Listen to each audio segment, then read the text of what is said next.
Welcome back, folks. Today we're diving into a storm. No, not a weather forecast, but a societal tempest. Toxic anger is a wreaking havoc, tearing through relationships, workplaces, and even our own well being. But fear not, we got the ultimate guide to navigate this emotional hurricane. Joining us is the brilliant Dr. Beverly Smallwood.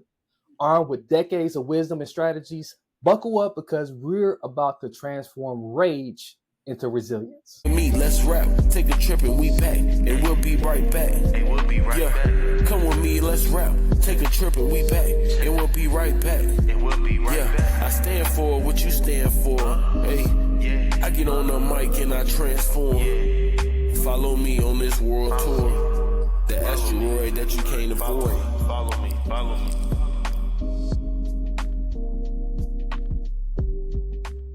Welcome, everyone, to another enlightening episode of the Transform You Live Show. That's the letter U. I'm your host, Marcus Hart, and today we're diving deep into a crucial topic that affects us all: toxic anger. Is it possible that the level of rising anger in the U.S. has reached a tipping point? Have the political divisiveness, the toxic rhetoric, and the tolerance of hatefulness gone way too far? If rage was weather, we'll be a smack in the middle of a Cat 5 hurricane. But fear not, there is hope for turning it all around. Stay tuned. Yes, there is. And speaking of transformation, I hope you are ready to step into a world where your shoes do more than just carry you. Okay, we all got shoes, and like we want them to do more is more, and they all promise to do much more in these advertisements. But I have a shoe for you that I want to recommend, and I want to introduce to you the Nova Evolve shoe. It's like walking on clouds while making a difference. With every purchase, you're not just buying a shoe, you're supporting veterans and mental health initiatives. Join us on the show and let's transform together from our minds and spirits to our footwear. All right, welcome back, everyone, Transformers. Before we explore solutions, let's assess the current state of anger in our society. Stats and anecdotes reveal a concerning rise in anger. Recent events, such as the assassination attempt on Trump and the tragic Sonia Massey incident, underscore the urgency of our discussion. But what fuels this volatile environment? Dr. Beverly Smallwood is here with us, a licensed psychologist with over 4 decades of experience. Joining us today is Dr. Smallwood. Thank you so much for having me. Certainly, it's very good to have you. Yes. So, do share with us just your briefly, your background and just your insight into the recent events and case studies. Okay. As you said, I'm a licensed psychologist, and I opened my private practice in 1984. It's called the Hope Center. You said a minute ago I was going to give you some hope. I'm all about hope. And so I've been doing that for a long time. I also work with organizations. I work with leaders in executive coaching. I have done a lot of work in prisons. I've done international work. For example, when South Africa was changing over from an apartheid system, I worked there in that transition and talk about a lot of anger. So Yeah. all through the years have in work with families as well as organizations, I've tried to help people move past the destructive parts of anger. And yes, we all have frustrations, but we want to be able to turn that into some positive action and not have devastation in the wake of it. Yeah, I definitely agree. And just 4 decades of experience, you have definitely seen it all. You have highlighted some of the things you have been involved in. And these recent events, they're quite historical, and they continue to not be opportunities to further put fuel on the fire, but they're supposed to be opportunities for lessons learned. So first, the assassination attempt on Trump, I'm going to throw it at you right away. Causes, consequences, lessons learned. So, as you know, we are today in a culture where rage is the norm. Civility that we used to take for granted just is not it's not in vogue. And we know that this is fueled by so many factors, political factors, There's certainly racial factors involved. We are not dealing with our differences very well. I mean, whatever happened, Marcus, to the time when people who were different could sit down with each other, who had Yeah, different opinions, could sit down, have a reasonable conversation, and come to something in the middle that took all perspectives into account. But it is a rare occasion these days. And when we look around, I mean, I saw a cartoon this morning. It was conversation between two dogs, and one mhm. said, "When I turn on the news, I have to wear my thunder shirt." And I'm kind of thought, I'm gonna go get me a Yeah, thunder shirt. yes, yes, Because, if it's not violence of some kind, it's just nastiness that we would yeah. never hear coming out of people's mouths. And it's just taken for granted these days. I can't agree more. And even for some of our commentators who's supposed to be presenting us the news, sometimes they get in on the action as well. And I find that quite surprising. Yeah, it's surprising and distressing to me. Yeah, very distressing. And you mentioned something very important. Whatever happened at the times where we could come to the table and we all get together. That all used to start with just a cup of coffee when you didn't know anybody, or maybe a cup of tea, if you're over in England. Right, I don't know where you at. So, right. but now it seems like whenever we just bring up a person's name, a political figure's name, or if we bring up, a certain topic, it does not bring us together. It drives us further apart. If you don't mention a TV channel that you watch, Yeah. Uh, you don't mention a publication that you read because people immediately draw conclusions about that. And Yeah. I want to be a minister or a helper for everybody. And Yeah. so, a lot of the people that I want to relate with, that I want to influence, if people immediately label you in one way or the other, and this happens on all sides, if they label you in one way or the other, then they immediately turn you off. And Marcus, no longer is it just, I don't agree with you, it's you're evil.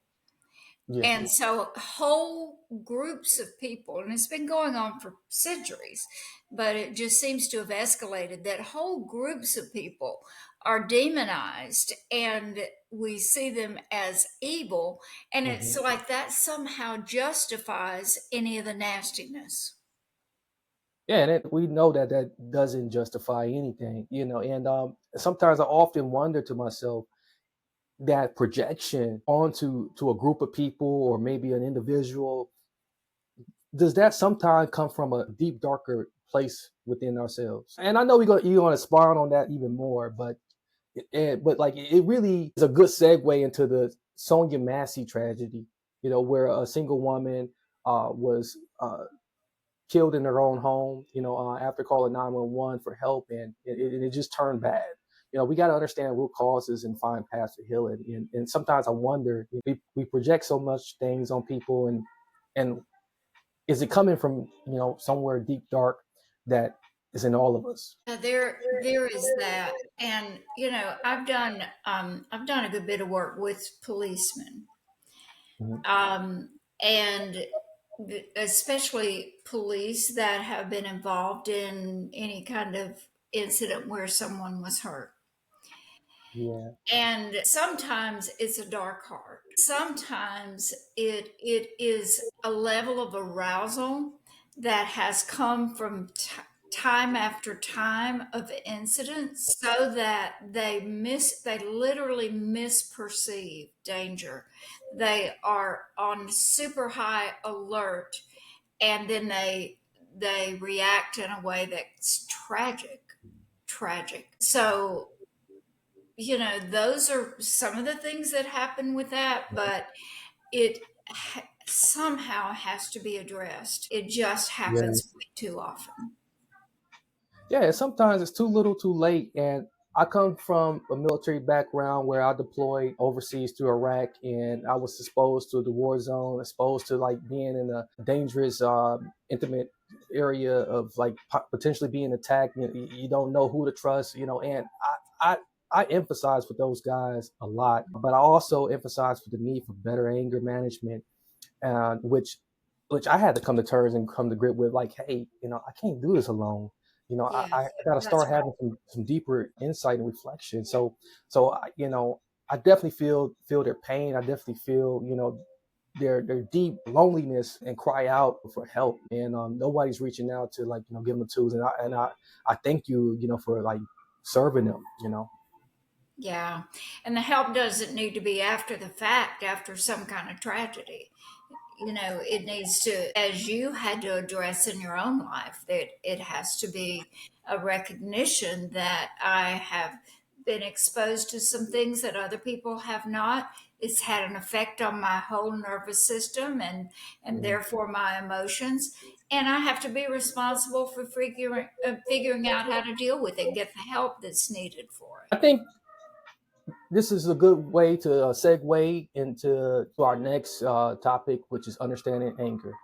So this is a good segue to understanding toxic anger, because I spoke about anger management, and you really are doing all that you're supposed to do, as a servant and as a steward in our global community, and especially in our nation, to Right. help people understand anger. So help our audience understand what toxic anger is. Well, let me preface that, Marcus, by saying not all anger is bad. I mean, anger is a normal emotion. It's when we get frustrated that we can't attain a goal or someone does something to, especially we get angry if somebody puts an obstacle in the way of what we want to have happen. It's not necessarily, anger is not necessarily or toxic, but when it becomes so, is when a couple of things happen. One, when it is taken out at the expense of someone else, it is used to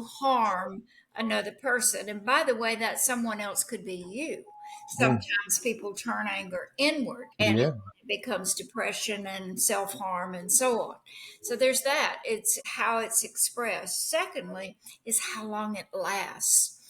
Some people hold grudges. They refuse to let go. They are in this pursuit of justice, and I'm all about justice, but there's that obsessive pursuit of fairness and justice that can absolutely get you stuck, and you will be embroiled in toxic anger for a very long time. I think that's the worst part of this, is when you become stuck and you kind of wade, and I picture, like, kind of wading in the water. You're not really going anywhere, and that's dangerous. It is very dangerous, because it's eating away, like you said, at our well-being. It's eating away at Yeah, relationships with other relationships, interpersonal relationship within yourself, absolutely. and then it takes toll on your body. Mhm. So, is there any early signs that we can watch out for? Well, before we leave that, you just said something I really want to emphasize, if I may, and that is about the effect on the body. Yeah. Because, as you said, not only does it have emotional and relational harm, but there's a lot of research about anger's effects on the body. Hmm. People, especially with the more aggressive or explosive anger, tend to have cardiac problems, high Yeah. blood pressure, strokes, and then people with the more suppressive anger, which is also toxic anger, then they also can have some of those problems, but they're more likely to get cancer. So, I Mm. mean, we're talking about very serious physical problems that come from the chronic toxic anger, toxic poison. It literally poisons the body. Now, let's things to look for. Is that what your next thing was that you wanted to talk about? Yes. Okay.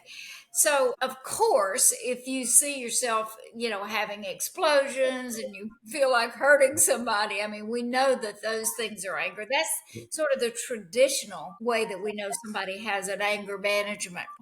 but it's more than that. If you find things kind of leaking out of you, I was thinking the other day, anger leaks. It comes out, it might come out in saying more than you wanted to say, or saying it with a tone or not the way you wanted to say it, or just a general irritability.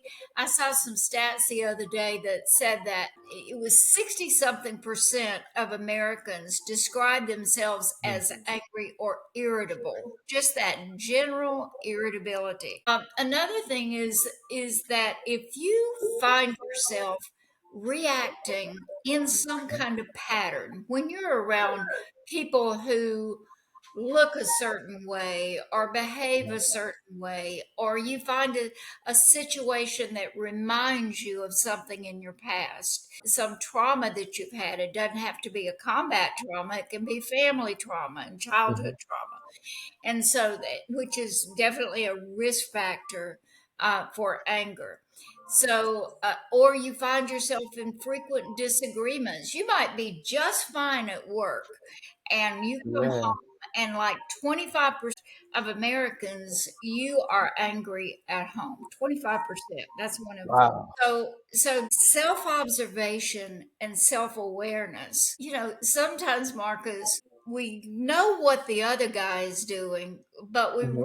really don't know how we're coming across. One of the things Right. I ask my clients to always be asking and trying to find out is, what's it like on the other side of me?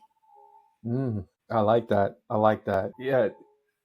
Yeah, that's incredible, and that's very powerful because it takes you out of like, being in this locked prison within yourself and put you in an observer role. That's right. And and then you need a reflection. You can start processing it more, and you can see the impact. Like Absolutely. sometimes you can see the impact before it happens. You stop yourself right in the moment. Say, "Oh, I know I'm what not happened last time." I'm not going there. Right. And that is it. If you observe your patterns and you know these are high risk situations for me, these are persistent patterns in my life, then one, you can avoid them, or two, you can talk with yourself and get yourself prepared to walk into that situation so that you front load emotional control. That's incredible. Now, I would like to like kind of dive deeper into that, and I like to ask you like how have you seen toxic anger manifest in like any real life examples? Because you worked extensively with families, organizations, and diverse groups, and I find that very incredible. And how have you do you got any real life examples that you'd like to share? Sure, sure. I was thinking, as I was thinking about coming on and talking with you about this, about a couple, an older couple that I worked with a very long time ago, and I think they're both deceased. They won't be hearing this Okay. podcast. But anyway, they came in. It was their first session. They were in their 70s, and they had been married over 50 years. And so I always say, when somebody comes in, so tell me a little about what brought you here.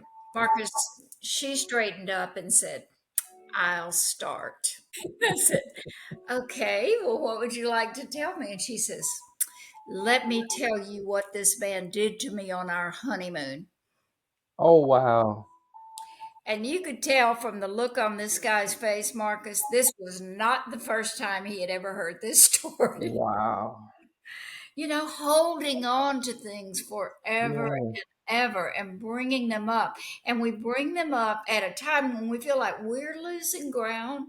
Oh, well, what about the fact that you? So I think about work in organizations, and one of the industries that I work with a lot is healthcare. And of course, we Yeah. went through the pandemic just not so long ago, and I was working with um, health professionals in the emergency room, in ICUs. And as you will recall, family members were not allowed to come in, not allowed to be with their loved ones, even if they were dying. Talk about some angry family members, and the healthcare workers were already burned to a crisp with their own fears, and they would have to go home and be so afraid they were taking germs home.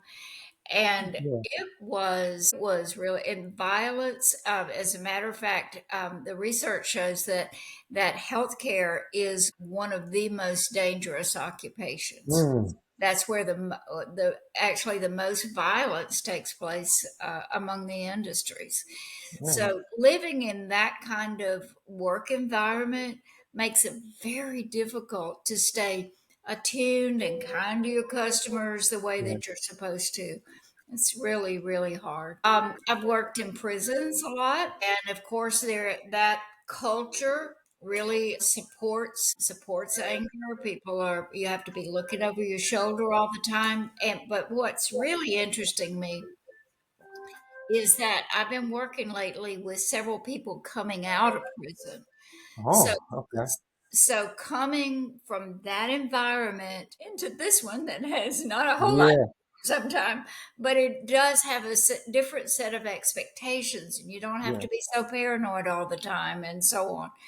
Um, I really have a heart for that. I'm going to figure out some way to intervene with people who are being discharged. I'll tell you this: when I was working over in South Africa, I was I was working with one of the companies I was working with. Their CEO owned a flat right on the Indian Ocean. I was staying right Yeah. there. They let me stay there, and every morning a driver would come to pick me up and take me over to the venue. And so that morning I was standing out waiting for the driver, and I heard something. And all of a sudden I looked up, and there was a monkey up in the tree. My gosh, it's a Yeah. monkey. Come here, little monkey. Come here, come here. Well, he was just kind of looking at me. And I said, I got some bananas in the kitchen. I'm going for the bananas. So I go to the kitchen. About that time, the driver comes up. He says, What are you doing? I said, There is a monkey up in that tree, and I'm going to get some bananas for him. He said, Feed the monkeys. I said, Why not? It's so cute. I want Yeah. him to come closer. He said, If you feed that monkey, the owner of this flat will never forgive you because Mhm. he will begin to open up the kitchen windows, come in and steal food. He said, We have monkeys out in the mango trees by my house. When we walk out, those monkeys throw mangoes and hit us in the head. Wow.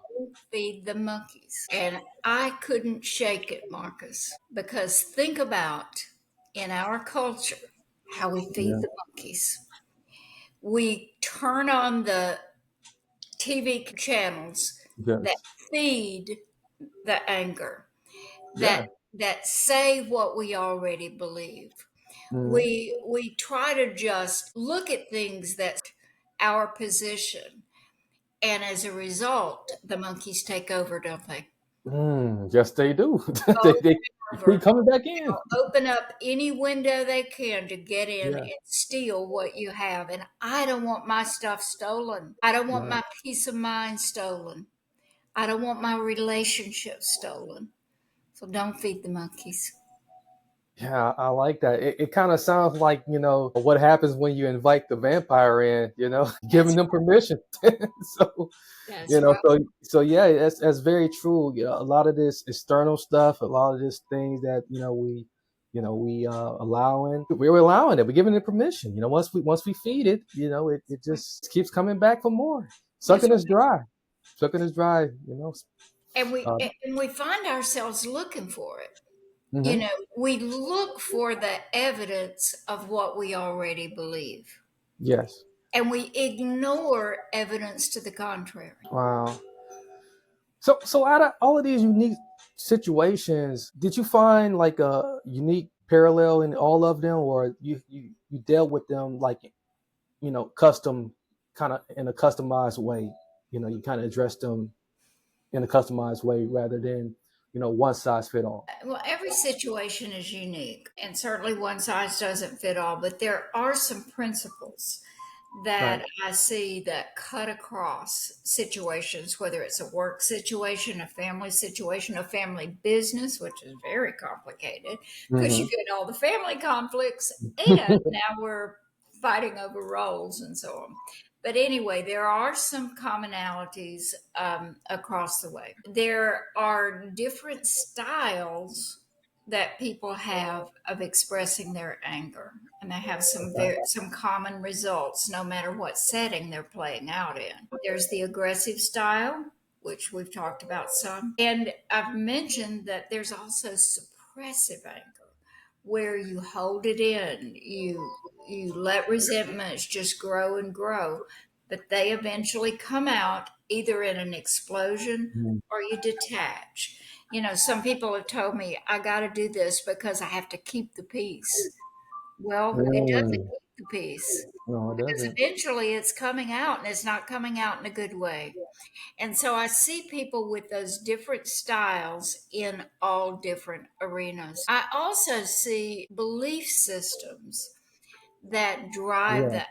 And the belief systems may be different from place to place or person to person, but the fact that your belief system determines your reaction Hmm. is common. The need to have some self control is powerful. From rage to Yeah. resilience, that self control. And there are certainly methods that help you to get the arousal down so that you can think, because we know that the brain operates in such a way that if the amygdala, which was where the hot emotion Yeah. is activated, when that's highly activated, it almost takes your frontal lobes, which are your thinking part, offline. So I see people losing the ability to think and be reasonable, no matter whether they're at work or at home. Wow. That's powerful. You really are enlightening us. And if we can take everything we are absorbing from the day and we put it in a box, we'll have a box full of gold and diamonds and rubies. Let's do it, okay? Yeah. Yeah, sure enough, we'll get the country out of debt with this valuable information. Right, right. I love it. I love it. Yeah. So we had midpoint here where we are almost close toward to the last part of like this interview, and I hope that everyone's enjoying it so thus far. So we're gonna take a quick mid break. To all my skincare enthusiasts and beauty gurus out there, this is for you. If you're serious about your skincare routine, which I'm getting more serious about ever since the stress has increased out here in these streets, and you want to see real results, you need to try the micro roller set. Trust me, your skin will thank you. Right now, you can get the face and body micro roller set for just $50. It's an incredible value for a tool that delivers professional level results right at home. All right. So what are you waiting for? You might want to go ahead and check out my description. If you look in the description, the link is there, and get your skin, gym, face, and body micro roller set today. Say goodbye to dull skin and hello to a glowing, confident you. All right, now let's go back into the show. Good. We're in a good timing. All right, here we go. So we're back after our short little break, and I'm glad that you guys are still with us. And if you with us this far, you in for a special treat because we're going to be talking about some practical tips that are essential, and some constructive approaches to anger. I myself, I've been a casualty to like my own toxic anger in the past, and I had to find a way to channel my anger constructively. So, Dr. Smallwood, do enlighten us on how individuals can manage and channel their anger constructively. All right. Let's dive into that. So there are several things that you can do when you get angry, but what's also important is to do the preventative work so that you're not as likely to get angry. So let's talk about those one at a time. So, when you feel yourself getting angry, what you're actually feeling is like emotional, Mm-hmm. um, because our bodies are wired so that we become aroused. There's an autonomic nervous system arousal when we feel threat of some kind. And so that's all, that's what that is just arousal. And when the arousal is happening, we're also having certain thoughts. We are thinking about what we perceive as a threat. It's not just what happens, but it's how we interpret what happens. And Hmm. so that happens.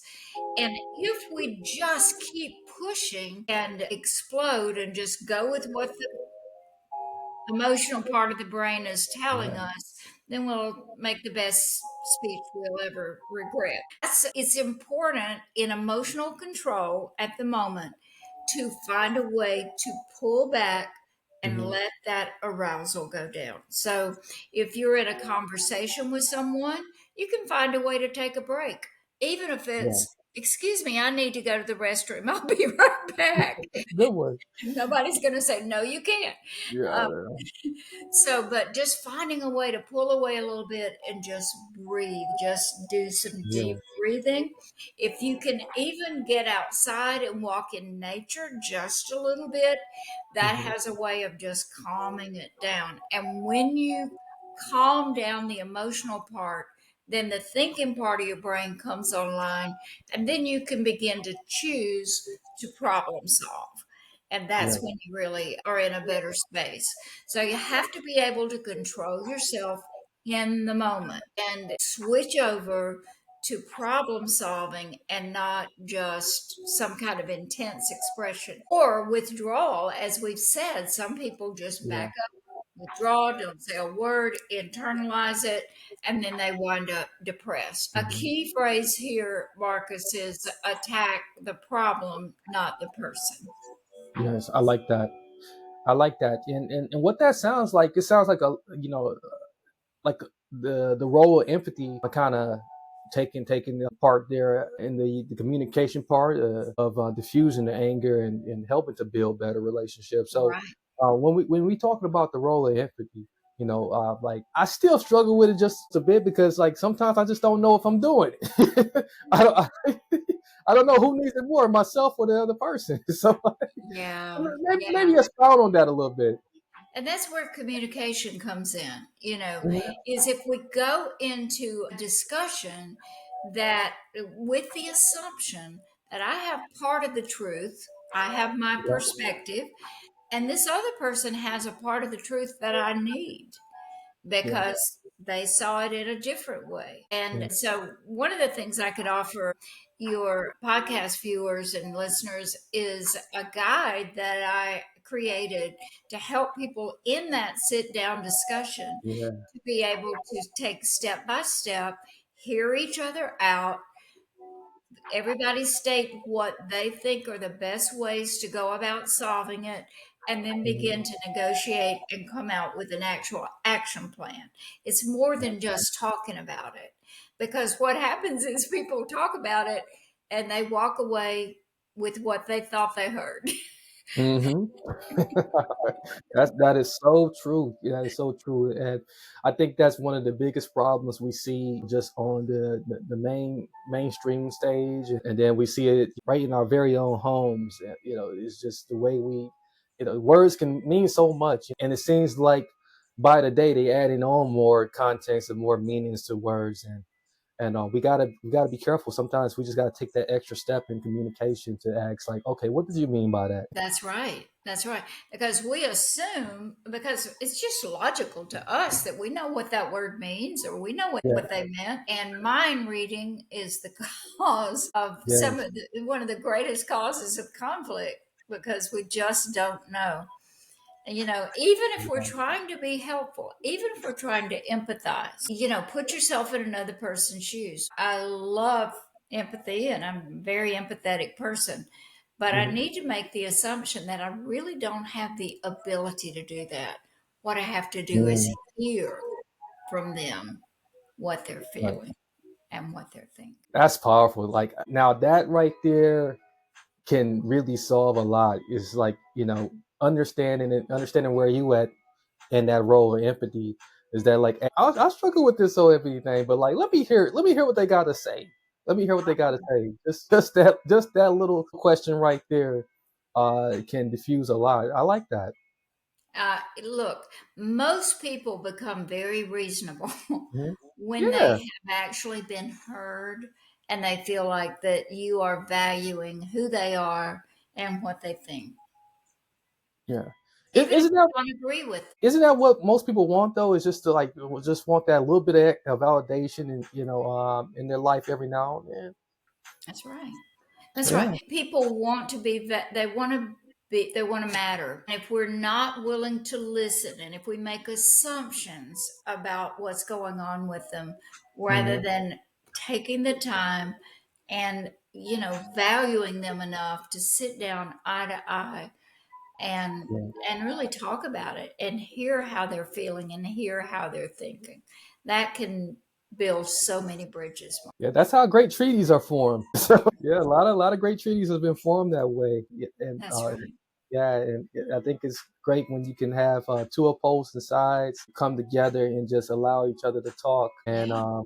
just that ability to just hear each other talk across the table is enough to just walk away in peace. When I mentioned that I was did a lot of work in South Africa, and this was right after apartheid had been come down and Mandela had become president, Mhm. and people literally lived with strict demarcation in certain Yeah, areas. They could not cross over into the other area, and I had the great privilege of bringing people together who had never been in each other's presence before and wow. just have conversations about what their life was like, and they would come out going like, they're people like us.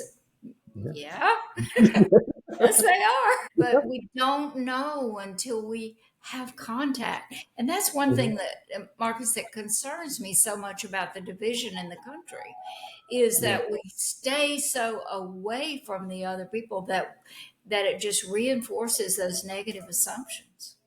Now, one thing I think it's probably one of the last important things, and it's something that like I've been trying to like figure out for a very long time. It's going to be very helpful for myself, but like there's a lot of other people who really need to like hear it too. Is and a lot of times when you're improving yourself and you're improving your skills and learning how to manage your anger and you're getting better in communication, you get better in communication because of it. But like sometimes you'll come across people who just don't got the skills and they are where they are. And as you mentioned earlier about beliefs, some of this is belief driven, trauma induced, family history. How can we still let me reword that, do we still meet these people where they at, or do we just like you know use what we know with our skills, and if it doesn't work, come back at it another time and maybe in another year.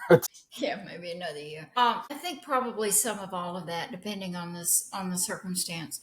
Mhm. If you understand the principles of effective conflict resolution, then when you are in a conversation with someone, you can gently guide that conversation. So, for example, a principle is one topic per discussion.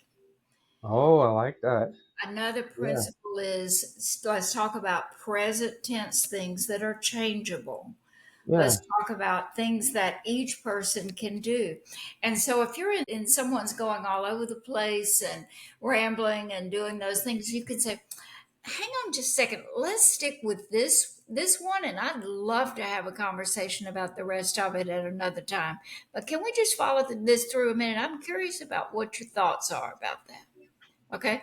That's a Uh, very gentle way of saying one topic per discussion. yeah.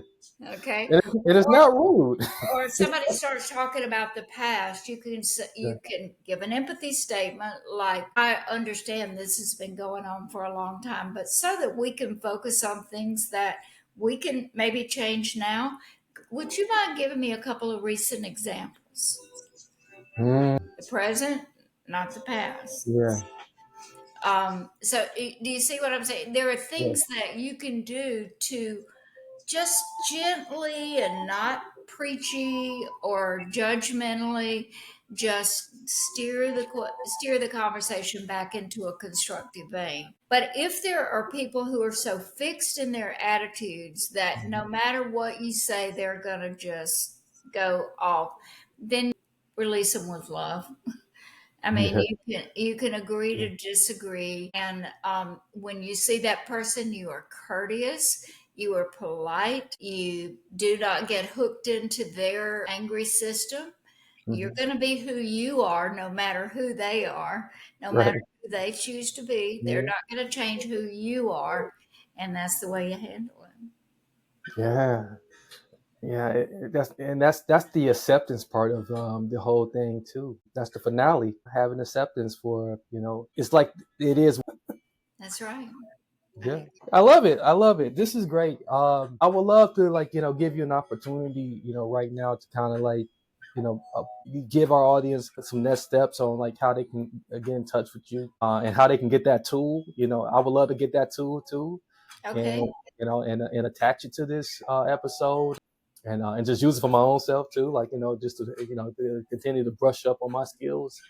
Sure. Maybe share that with us. Well, I'll give you that contact in just a second, but one thing we have not mentioned today, and we might even do a whole segment on that Okay. sometime, is forgiveness. Oh And that yeah. is so Yes. misunderstood, but you have to have that ability. So to reach me, you can email me at bevsmallwood.com, and that's dr no period, drbevsmallwood.com. Or my office phone is 601-264-0890. My last book, which is This Wasn't Supposed to Happen to Me, is available on Amazon. It's 10 Okay. Make or Break Choices When Life Steals Your Dreams and Rocks Your World. I have a book in preparation called All the Rage, and Yeah. that's what we've been talking about today. If somebody wants those tools, they can shoot me an email at drbevsmallwood.com, and I'll be glad to send it to them. Excellent. Well, thank you. I'm looking forward to the newest book. I'm definitely going to go back and continue to read the last book. I started on a few pages, but I want to knock that one out in preparation for the next one. So keep me on the list. Absolutely. Keep me on the Absolutely. main line.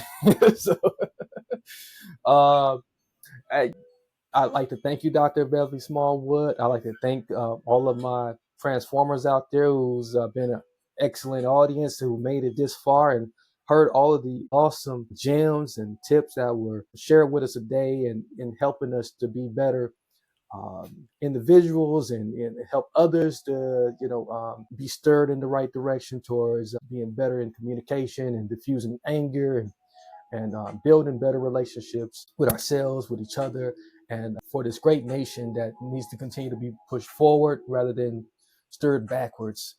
So if you enjoyed this at all, I'd like to hear your thoughts in the comment sections. I'd like to hear any questions you may have for Dr. Smallwood that I can forward to you. Put it in the comment sections and do continue to subscribe if you haven't already. Like this and share it with someone as we will want to continue to further this information information and message to those who are in great need of it. Hopefully some politicians will get this. Wouldn't That'd that be be great. nice? That'd be great for you to be a consultant for a politician or two or maybe 300. Absolutely. Yeah. But in the meanwhile, thank you. That wraps up our conversation for today. Many blessings, peace, and lots of love. We'll see you on the next episode. Thank you.